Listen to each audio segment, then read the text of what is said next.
السلام عليكم ورحمة الله تعالى وبركاته. مرحبا بكم في عدد ثاني من بودكاست 180 درجة. اليوم راه معنا ضيفة مميزة اللي قد تجمع ما بين مجالين لا فوتوغرافي ومجال العمل الإنساني، وملقبة أيضا بسفيرة نوايا الحسنة. نرحبوا بمدام سيليا داودي. مرحبا بك مدام سيليا. الله يسلمك خويا، مرحبا بكم. مرحبا بك. مرحبا بك.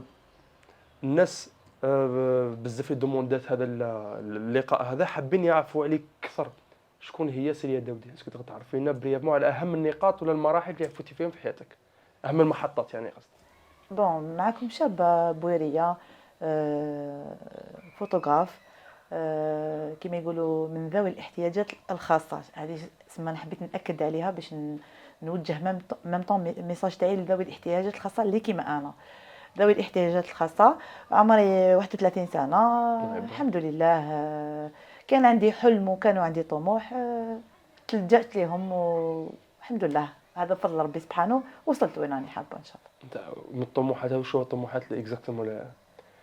بون، الطموح كما يقولوا ديجا كنت طونك ملي بديت صغيره كنت نقرا وربي ما وفقنيش. وراك تعرف كي واحد يكون عنده عائق في حياته، سوا ديزون كيما نقولوا هذه حاجه ربي سبحانه. مي الحمد لله شغل مالغريتو تلقينا انتقادات من عند الناس. كاين اللي تجرحك بكلمه، كاين اللي تجرحك بهضره، كاين كل واحد وكيفاش. مي تحديت هذا المجتمع وتحديت هذه الصعوبات، وكان عندي حلم نبداو بلا فوتوغرافي. لا فوتوغرافي هذه بديتها ملي كنت كما يقولوا بديت هكا في لافامي، نصوروا المناسبات، الاعياد، المولود، هكا بيناتنا اونتر فامي، العرس تاع لا فامي بيان سور. ومن بعد من ثم بدات الانطلاقه تاعي. وزيد بزياده نزيد نعطيكم معلومه اللي الناس ما تعرفهاش، كو انا بنت ارتيست. بابا كان مغني هنا في بويره، الناس كامل تعرفوا. تسمى تمشي في عروقنا هذا. تسمى كان عندك ديجا باك جراوند فنيه اللي خلاتك تروحي المجال الفوتوغرافي. وكي بديتي المجال الفوتوغرافي ما كنتش داير في بالك زعما حتولي عندك بروجي، ما كنتش متخيل بانك ديريه بزنس. في الديبي بدا كهوايه، من بعد خممتي بعد اوفير ميزير بشويه بداو بروجي، ولا كنتي من الاول مخمم زعما انا ندير بروجي ونفتح استوديو ونفتح؟ هي ما كنتش نخمم فيها، حتى بديت درت فورماسيون قبل في سونتر فورماسيون. ومن بعد من ثم شغل تالمو نحب لا فوتوغرافي. قلت هي بدات من الصغر شغل لا فامي هكا بيناتنا وكاع. ومن بعد من ثم اللي بدات شغل ميم طون انا نكبروا، ميم طون راهي تكبر التخمام تاعنا. ولازم كي انسان كيدير حاجه في راسو شغل عنده هدف وين راح يوصل. ماشي زعما اني درت فورماسيون ونقعد في الدار، نو. انا جو سوي كونطر على هاد الصوالح. ماذا بيا شغل نسيي نجرب، ما خسرت والو. بالك ننجح، بالك لا بالك هذا الدومين ما يساعدنيش، بالك نسيي دومين واحد اخر يساعدني. الحمد لله بهذا فضل ربي سبحانه، والوالدين ثاني يلعبوا دور كبير مع اولادهم. توتافي. فوالا. مي في الديبي قلت لي فولونتي من ذوي الاحتياجات الخاصه، يعني اونيتمون انا كنت ضربه لي لي فيديو تاعك، ما تقدرش فريمون تفرق باللي زعما هذيك لا كاليتي كما تقولي زعما دارها واحد انسان ذوي احتياجات خاصه. يعني كيفاش حتى قدرتي تتغلبي على العائق هذا وخرجتي حاجه دو كاليتي، حاجه بس قلت لك انا بانطباع الشخصي نهار شفت اول خطره لي فيديو تاعك تاع لي فيديو ولا لي فوتو خرجتيهم، يعني اون ديري با انسان كما كتقولي من ذوي الاحتياجات الخاصه. يعني كيفاش قدرتي تواجهي هذه الصعوبه بسما تكون توتافي تكون جاتك صعيبه بارابور انسان عادي طبيعي؟ صح. كيفاش كانت هي المواجهه تاعك؟ هي على باز لا فوتوغرافي شغل دومين ماشي نقول لك سهل وما نقول لك واعر، صعيب شويه. مي يحتاج تكنيك. فوالا، يحتاج افكار، يحتاج تكنيك، يحتاج ميم ديجا لا بلوبار تاع لي فوتوغراف. هذا كي ما تخدميش تخدمي عرس ديجا شحال من ساعه وانت واقفه. سي ديجا هذه حاجه اللي فريمون كاع لي فوتوغراف كي تسقسي يقول لك بزاف شغل توقف بزاف. راك تعرف ديبلاسمون فوالا مع العروسه راكي رايحه راكي جايه. فوالا وخلينا من لازم تكونترولي خدمتك، لازم تشوفي لا لوميير، لازم كاع لي ماتريال ثقيل. فوالا. وكاين حبيت نفهم نقطه للمشاهدين تاعنا، بلي انا اوطونك عندي اعاقه حركيه، عندي بروبليم في يدي للزوج وعندي في رجلي. مي الناس دي فوا تحير كيفاش دي فوا انا بيرسونيلمون يجوني دي كيستيون في لي ريزو ولا ناس هكا برا ما يشوفوني يتبعوني غير في لي ريزو، يقولوا لي سيليا كيفاش تقدري تحكمي لاباري فوتو، كيفاش شغل يجوهم بزاف تساؤلات في راسهم. مي هذا امر عادي، شغل دوك انا اوطون كنحب هذا الدومين سما ندير عليه المستحيل، وباسكو راني دايره بيت في راسي بلي لازم نوصل وين راني حابه، فهمتني؟ هذه تسمى هي. هذا اكبر دليل انه العائق هو عائق نفسي. فوالا كي تحب حاجه ديرها. فوالا، ما كاش حاجه عندنا مستحيل في هذه الدنيا كاع. اي فوالا، ان شاء الله ربي يقدرنا ان شاء الله ان شاء باذن الله. الله. كيفاش الناس تتقبل الفكره انها تروحي تصوري عندهم باغ اكزومبل في الديبي الانطباع الاول زعما يشوفوك كما قلتي عندك اعاقه، اسكو حيتقبل؟ كاين انتقادات؟ الناس كيفاش كتشوف زعما نقولوا واحد يجي تصوري له مناسبه ولا عرس ولا، اسكو تحسي بلي كاين معامله ماشي مليحه ولا نظره ماشي مليحه، ولا كاين استحسان كانوا الناس يشجعوك باش تكملي في المهنه هذه؟ شوف، هي كيما يقولوا كاين اللي يجيهم بيزار، وكاين اللي يبعثوا لي بار في لي ريزو، باسكو انا ما نحطش بزاف حياتي بيرسونيلمون، شغل ما كاين اللي ما يعرفوش بلي انا من الناس ما ذوي تعرفش. فوالا من ذوي الاحتياجات الخاصه. مي تالمون ما يعرفونيش بيرسونيلمون، كي يتلاقاو بيا شغل كاين يستحقروك بالعين، فهمتني؟ تسمى يقول كيفاش هذه راهي من ذوي الاحتياج، كيفاش حتصور لي ارسي؟ وصراو لي ديكا وكنت هدرت عليهم ديجا، وزيد نحكي لكم ديغنييغمون عندها يا ربي كالكو موا هكا، هذه وحده اي بورطون نعرفها مليح وتعرفني بدون ذكر الاسماء وقايتك، حاجه فريمون توشي، بصح كون تجيني ديريكتومون عادي.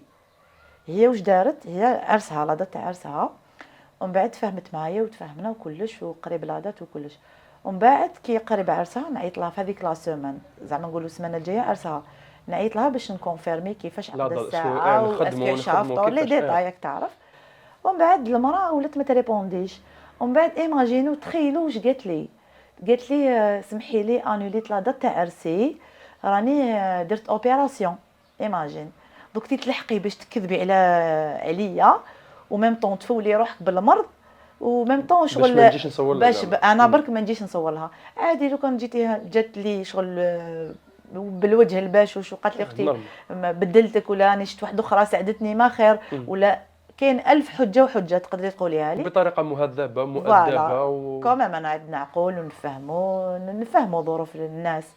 مي باش تلحقي ديري لي هذا القالب كاع باش نتيا تجيبي فوتوغراف واحد اخرى، ولا ومن بعد وهي نسات بلي روحها راهي امي معايا، حتى نشوف لا دات هذيك نشوف لي ستوري بلي فوالا، ونشوف الناس العرس يباركولها ندار في وكلش. البروفيل تاعها من بعد ما نكذبش عليك غاضني الحال، واشاك فوا نقول نجي نحكمها من بعد ما نهبطش من قيمتي، ما ربي يسهل لك وخلاص، عادي رزق على ربي.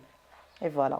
تسمى مدام سي با فورسيمون كما قلتي الاعاقه، وثاني كما جات على الفوتوغرافي ما نشوفوش انه اول بروجي تخمم فيه اون فام، مرة باش تخمم دير بروجي تخمم خياطه كاطو حفافه، صح.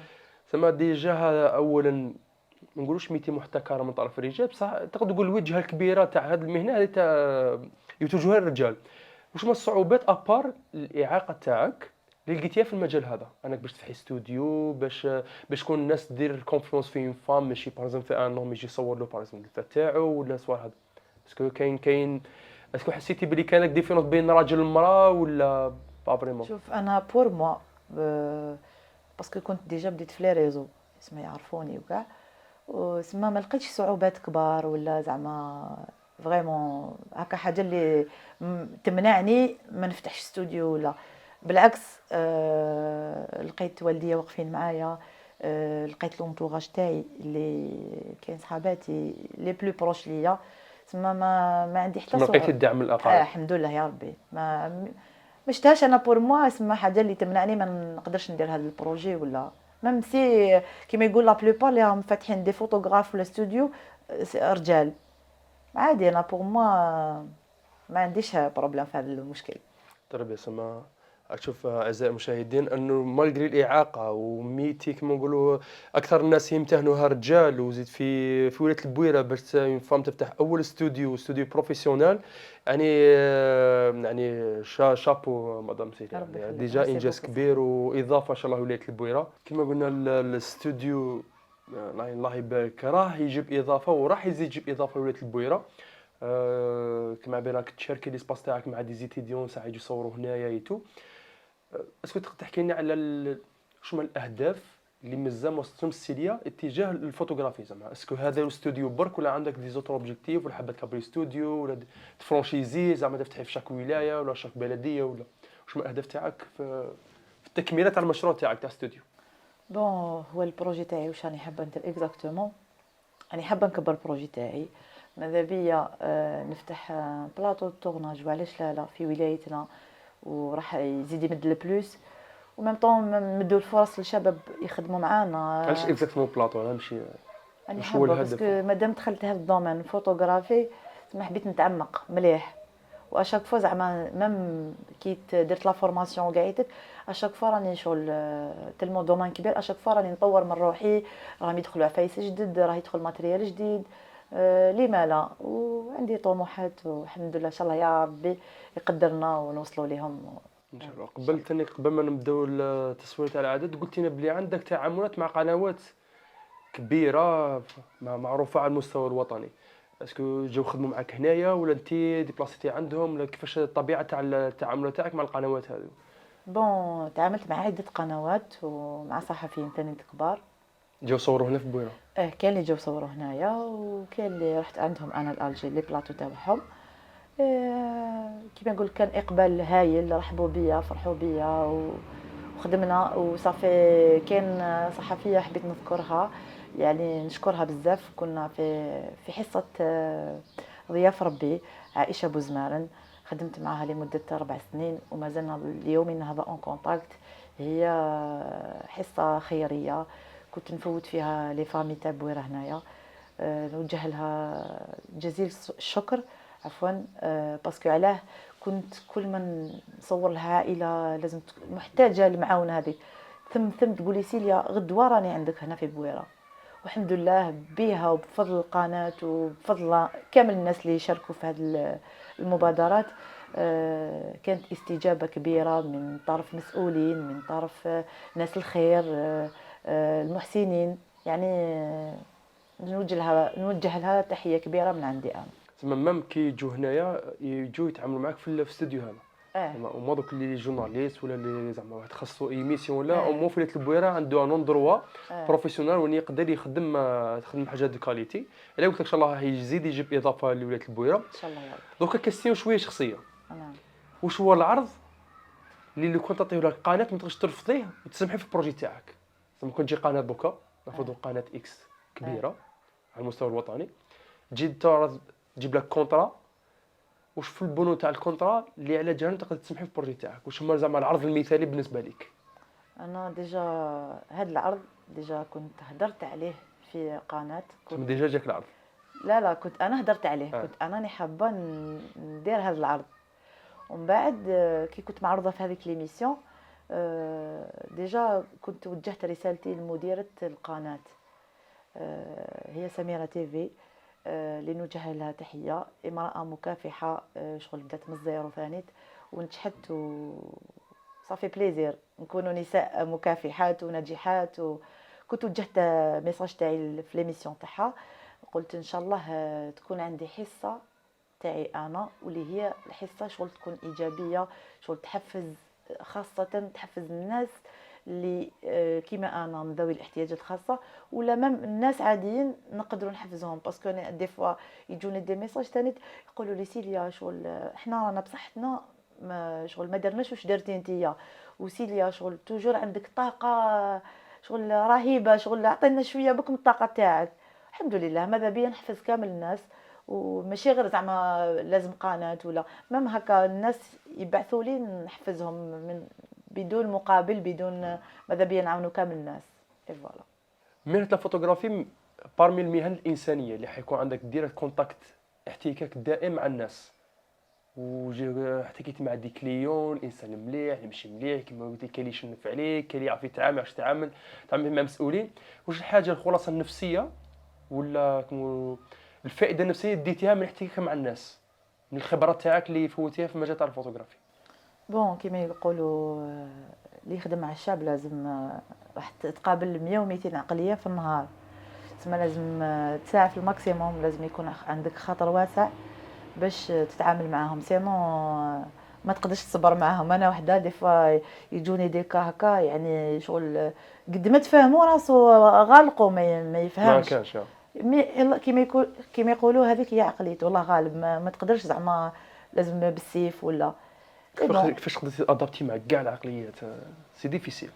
اي واش ديري، لازم يكون خاطرك واسع، وانا خاطري يعرفوني بلي خاطري واسع.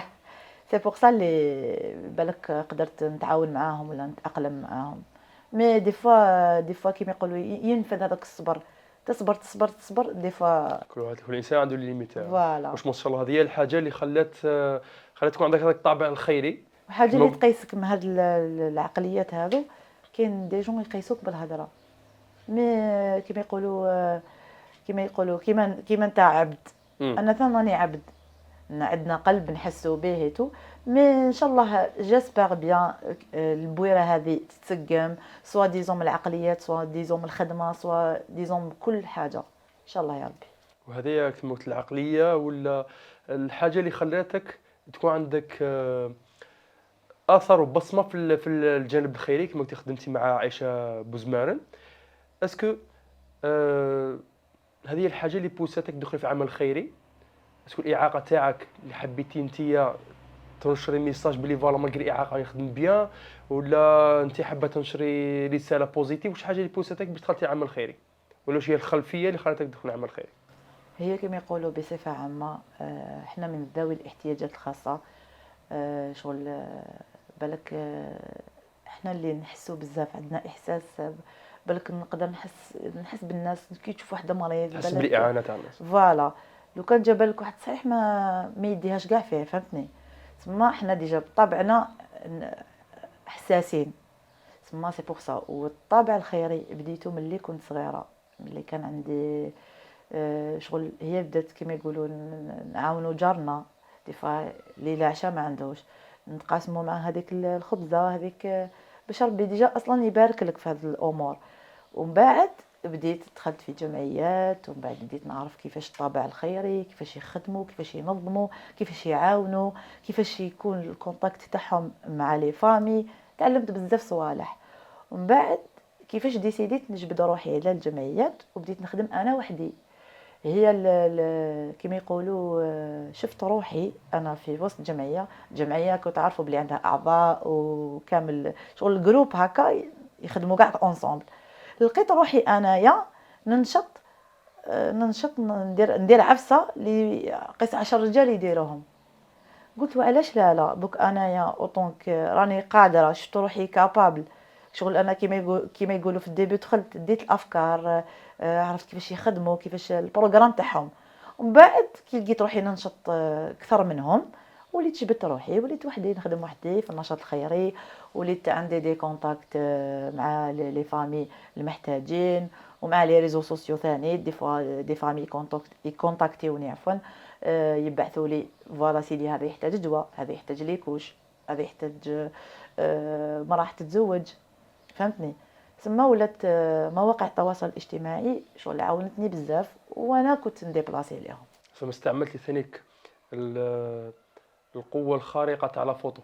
كما يقولوا فوالا. الصوره احسن من تعبر خير من ألف كلمات. ما استعملتي واش تعرفي في المجال تاع الفوتوغرافي والمجال الاعلامي باش تنقلي معاناه تاع الناس المسؤولين؟ اسكو كان اقبال، ولا صرات اون كا وين صورتيها والسلطات تحركت على جالها، ولا شغل يعاونوها ناس، ولا شفتي فريمون درتي امباكت في العائله هذيك بالصور ولا بالروبورتاج درتي عليهم؟ ما كاينش عائله بالتحديد.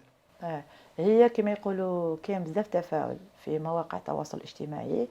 حاجه اللي تعجبني في الناس لي زابوني تاعي اللي هما عائلتي ثانيه، كل ما نحط حاله هكا يتفاعلوا معاها، وشغل فيهم هذيك الروح الاخوه المحبه. شغل تحس روحك الجيريان، باسكو حنا ديجا معروفين لي زالجيريان شغل دمنا سخون، ما نقدروش نشوفوا انسان زوالي ما تعشاش ما كلاش، ما نقدروش نباتوا في ديارنا مهنيين. باش على زوين. فوالا. وكيما كانت 2021 2022 هكاك، ما شفتش اكزاكتومون، يا 2021 يا 2022، كنت مع عائشه بوزمارن، الحصه تاعها اضياف ربي، اللي كنت انا كمسؤوله على حصتها في ولايه البويره، يعني العائلات كامل اللي يجوزوا شغل انا اللي مسؤوله عليهم. كنت شاك حاله نروح انا بيرسونيلمون نديبلاسي نشوف حالتهم صح اسكو راهم بالوسائل الخاصه تاعك. فوالا بوسائلي الخاصه انا كنت نديبلاسي لها عند هذوك لي فامي نشوف حالتهم كيفاش منا نصور صور كنت نبعثهم اذا كانت حاله طوارئ فريمون راهي غدوه من ذاك تجي عائشه نصوروا في القناه ونوصلوا الميساج تاعهم بلوس. كيما كان الحال اللي هي كانت قلت لك عائله من قرومه اللي كنت في الشتاء تنقلنا وكنا في رمضان ثاني تنقلت انا يا بيرسونيلمون صورت الحاله وبعثت لعائشه كيما كان الحال تحركت غدوه من ذاك صورنا معهم هذيك الحاله يعني تشف و يعني حركت 58 ولايه اصبحت قضيه راي عام. ومن بعد كي صورنا ليميسيون هذيك زدنا عاودنا ولينا لهم لا دوزيام فوا في ليله 27 كنا دينا لهم شويه اغطيه ملابس ومع الاول كي رحنا هكاك دينا لهم صوالح اجهزه كهرومنزليه وقاعدك. ومن بعد كي رحنا دوزيام فوا ثم اللي تحركت السلطات وهذه حاجه اللي فريمون ما كنتش نستنى فيها.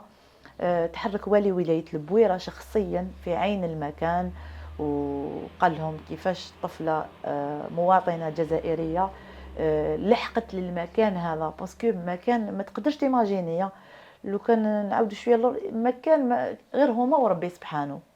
شفت المناطق النائية اللي ما يقدر يروح لهم حتى انسان لا طريق لا تريسيتي وديجا كي رحنا صورنا اول مرة عندهم ايماجيني طريق قرومه شغلهم في الجبل الفوق كامل ايماجيني شغل مم شغل عرضنا حياتنا للخطر باسكو كان ضباب حاجه ما تشوفها. وهذيك ديجا المنطقه معروفه شغل شويه دونجي في الطريق تاعها وكاع ديجا كنا رحنا صباح بكري عاودنا شغل تخلطنا في طريق نص ايكيب راحت منا ايكيب راحت منا ثم تلمو الضباب ما نشوفوا والو ميم كي رحنا تورنينا عندهم في الدار وكان ضباب. مي الحمد لله انا شغل حاجه اللي فرحتني بزاف كو وصلت ميساج تاع هذيك العائله والطفله اللي كانت في عمرها 18 شهر عفوا اللي قلت لك هزت 58 ولايه هذه الحكايه. تنقل الوالي شاف واش درت لهم كاع هو اون بيرسون الوالي السابق ماشي الوالي اللي راه دوكا عيط لي اون بيرسون هو قال لي يعطيك الصحه واش درتي لهم راني شفت كامل واش جبتي لهم والحمد لله لبى بني نداء تاعهم الحمد لله وذكرهم ساكنين في ديارهم الحمد لله ان شاء الله ربي يجعلها ميزان حسناتك ان شاء الله ان شاء الله يا ربي ان شاء الله صدقه جاريه ان شاء الله يا ربي. ومن هذا المنبر تستاهلي لقب صاحبه النوايا الخير لولايه البويره. هذه تكرمت من طرف الواليه اللي نوجه له تحيه اللي كان كرمني في اليوم الوطني للصحافه كرمني بسفيره نوايا الخير. بارك متشرفين. بقاتنا اخر حاجه رساله لي تاعك ورساله لسكان ولايه البويره. الميساج تاعي لهم كي تشوفوا انسان من ذوي الاحتياجات الخاصه راني ناكد ونهضر فيها ونعاود جامي تحقروا بالعين باسكو احنا ماناش ذوي الاحتياجات الخاصه ذوي قدرات خاصه باسكو عندنا قدرات اللي بالك اي انسان ما يامنش باللي هذا ذوي احتياجات خاصه بالك تلقاه قاعد في كرسي متحرك بصح عنده واحد الاراده عنده واحد بالك غير بالك عنده اعاقه حركيه ما يقدر يتحرك ما يقدر يرفد ما يقدر يجيب مي عنده ذكاء خارق بالك يدير دي بروجي بالك انسان بصحته ولا انسان قاري ما يديرهمش. نقول لهم جامي تحقروهم وكي تشوفوهم برا ولا ما كان لها هذيك الهضره الزايده وتجرحوهم بالهضره وشغل شغل انا قلتها لكم بلي احنا ناس كما يقولوا حساسين ثم كونترير اوليو تجرحوهم بالهضره ولا كما يقولوا تتنمروا عليهم عاونوهم شوفوا واش يحتاجوا فوالا ايه هذه هي فوالا. سيري بارك الله فيك. لا مزيان يعطيك الصحه على الاستضافه في الاستوديو الرائع هذا. ربي يخليك مرحبا بك. بارك الله فيك. ما بقى لي غير نقول لكم بارك الله فيكم. نلتقي في عدد اخر ان شاء الله مع ضيف مميز اخر. ريستي برونشي.